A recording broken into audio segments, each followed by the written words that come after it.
Jadi suami yang takut kepada istri itu sulit untuk masuk surga. Oh, kok begitu, Ustaz? Karena ketika ditanya malaikat, kamu takut sama siapa? Sama istri. Bukan takut sama Allah. Berarti tauhidnya rusak. Ya, rusak tauhidnya. Betul. Suami yang takut kepada istri, itu nanti waktu dia mati, meninggal, dikubur, dia sudah nggak kena azab kubur. Oh, kenapa? Karena dia sudah terlalu azab di dunia. Assalamualaikum warahmatullahi wabarakatuh. Hai guys, tonton terus akun YouTube Kiai Haji Amin Rifki Official. Jangan lupa subscribe, like, share, and comment. Jangan lupa follow Kiai Haji Amin Rifki Instagram. Semoga manfaat bagi kita semua. Jazakumullah khairan. Wassalamualaikum warahmatullahi wabarakatuh.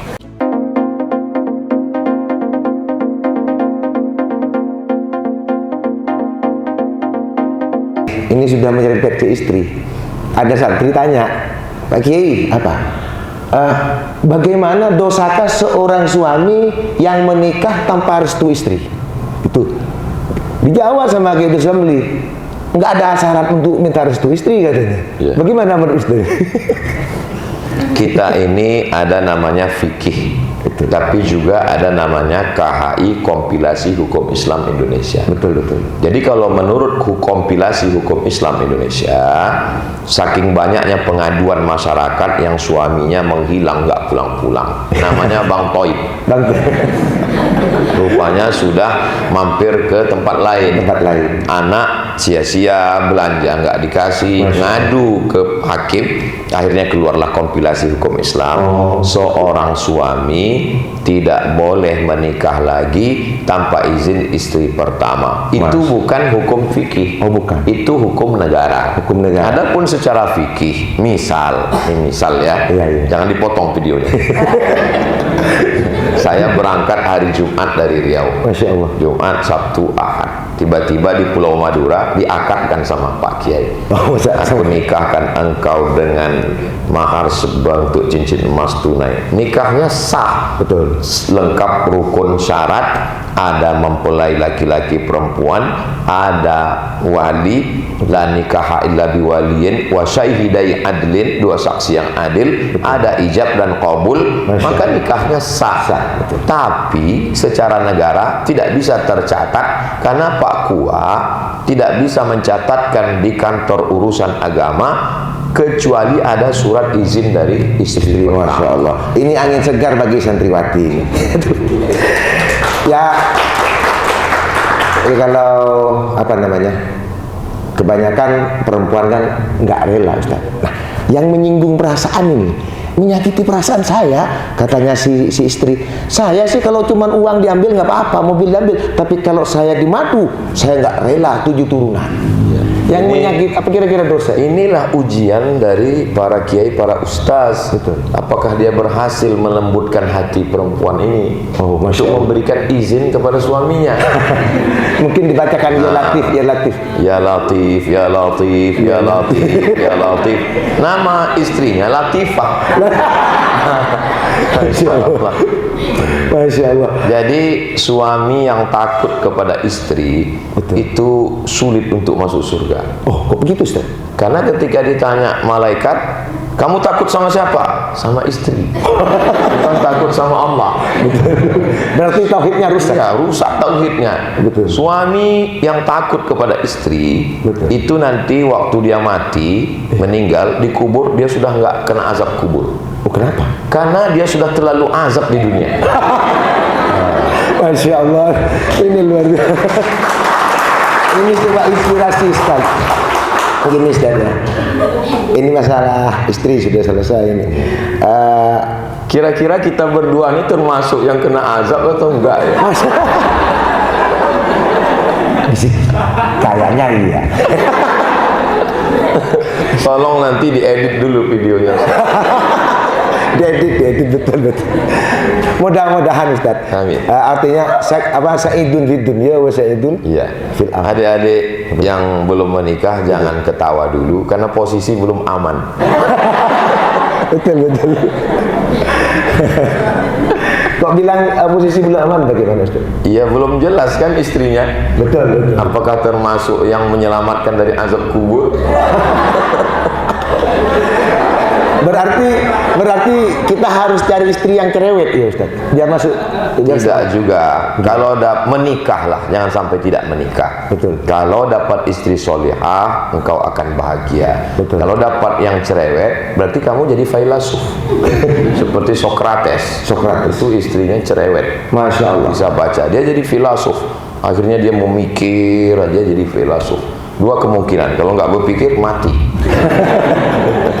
Ini lagi sih, masalah istri di Madura ini fanatik apa keturunan Nasab. nasab. Ini saya pernah baca inna ahlal jahiliyah yatazawwajuna al-mar'ata linasabiha. Kebiasaan orang jahiliyah kawin karena melihat nasab. Ya. Menurut Ustaz, apakah nasab itu juga mempengaruhi bobot bibit? Tazawwajul walud al-wadud. Ya. Nikahilah perempuan yang subur. Betul. Dan penyayang pada anak. Itu kan cerita tentang nasab. Betul. Artinya perempuan ini bernasab subur. Betul. Dari mana kita tahu dia subur? Iya. Memang dalam Islam boleh dites. Iya. Kan enggak? Iya, enggak. Mohon maaf. Iya. Dari mana kita tahu perempuan ini subur? Lihat nasabnya, ibunya, anaknya berapa? Bukan keturunan raja sultan, bukan. Itu kedua. Lihat ibunya, tanya, kamu, ibumu anaknya berapa? Ibu saya anaknya 12. Betul. Kemudian tante saya itu 13. Nikahi. Karena dia subur. Ini mukatsirum bikumul umam. Nanti saya, kata Nabi, bangga di padang mahsyar karena umat saya adalah umat yang paling banyak.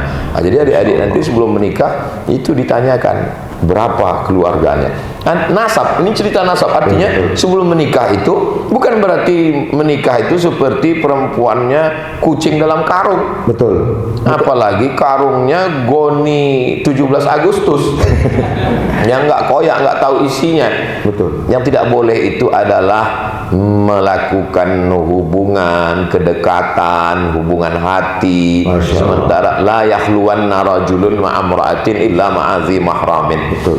Berapa lama mesti kenal dengan perempuan? Kalau kita lihat bagaimana Nabi Musa alaihissalam menikah dengan anak Syuaib, itu kenalnya nggak lama.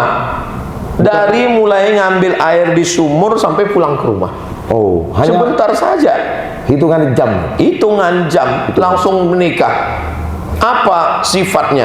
Inna khaira man istajartal qawiyul amin. Wahai ayah, kalau ayah mau mencari seorang pekerja, sifatnya al-qawiyu al-amin, orangnya kuat dan amanah, inilah orangnya. Syuaib kaget.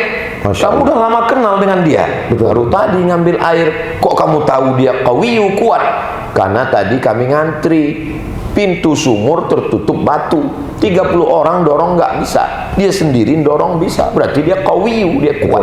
Dari mana kamu tahu dia amin, amanah? Tadi waktu pulang kami jalan, di tengah jalan angin kencang, tubuh kami maka melekat, nampak lekuknya. Kemudian Musa mengatakan, kamu mundur ke belakang, saya yang maju ke depan. Dia amanah orangnya. Jadi nggak perlu kenalan lama. Ini sampai pacaran 5 tahun nggak nikah-nikah. Orang yang pacaran 5 tahun nggak nikah-nikah itu sama seperti iklan roti, dibuka, dicelup, dijilatin, nggak dimakan-makan. Rugi. Perempuan itu juga dinikahi oleh Nabi Musa, kenalnya nggak lama. Kenapa Nabi Musa mau nikah dengan perempuan itu? Padahal maharnya mahal sekali. Sama Nia Hijaj, 8 musim jadi pengembala kambing, 8 tahun jadi pengembala kambing. Kenapa Nabi Musa mau? Karena perempuan ini tamshi ala istihyain, perempuan yang malu ketika berjalan, perempuan yang malu, yang memiliki adab, layak untuk dinikahi dengan mahar menjadi pengembala kambing. Luar biasa, ini inspirasi buat santriwati.